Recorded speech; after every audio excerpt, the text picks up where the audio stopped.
കഅബയിൽ നേരത്തെ ഉണ്ടായിരുന്ന സ്വർഗീയ കല്ല് ഹജറുൽ അസ്വദ് അത് യഥാസ്ഥാനത്ത് ആര് സ്ഥാപിക്കും? അവർക്കിടയിൽ തർക്കമായി. ഓരോ ഗോത്രക്കാരും ഞങ്ങളാണ് ഹജറുൽ അസ്വദ് യഥാസ്ഥാനത്ത് രംഗവശമാക്കി, ഞാൻ വെക്കാം ആരും വിട്ടുകൊടുക്കുന്നില്ല. പലരും പല പോവൈകളും പറഞ്ഞെങ്കിലും ആരും സ്വീകരിച്ചില്ല. തർക്കം മൂർച്ഛിച്ച് ഒരു സംഘർഷത്തിലേക്ക് വഴിമാറുന്ന ഘട്ടം വന്നപ്പോൾ കൂട്ടത്തിലുണ്ടായിരുന്ന മുതിർന്ന ഒരാൾ ഒരഭിപ്രായം മുന്നോട്ട് വെച്ചു. ഇനി കഅബയിലേക്ക് ആദ്യം വരുന്നയാളെ നമുക്ക് മധ്യസ്ഥനാക്കാം. അദ്ദേഹം പറയുന്ന എന്ത് പരിഹാരം സ്വീകരിക്കാൻ നാം തയ്യാറാകണം. എല്ലാവരും സമ്മതിച്ചു. ഇനി ആദ്യം കഅബയിലേക്ക് വരുന്നത് ആരാണ്? ഓരോരുത്തരും വയ്യോരത്തേക്ക് കണ്ണു നട്ടി കാത്തിരിക്കുകയായി. അല്പസമയത്തിനകം അതാ ഒരു ചെറുചുരുക്കുള്ള ചെറുപ്പക്കാരൻ കടന്നു വരുന്നു. ആരാണത്?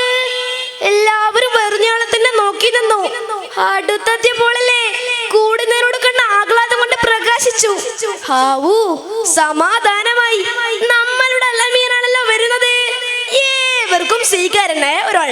അവിടെ കൂടിയവർ മുത്തുനബിയുടെ പ്രശ്നങ്ങളെല്ലാം വിവരിച്ചു. എല്ലാം ക്ഷമയോട് കേട്ടതിനു ശേഷം തങ്ങളൊരു വിരിപ്പ് കൊണ്ടുവരാൻ നിർദ്ദേശിച്ചു.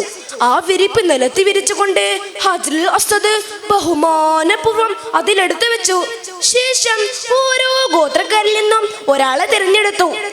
ആ വിരിപ്പിന്റെ അറ്റഭാഗം പിടിച്ച് പൊക്കാൻ കൽപ്പിച്ചു.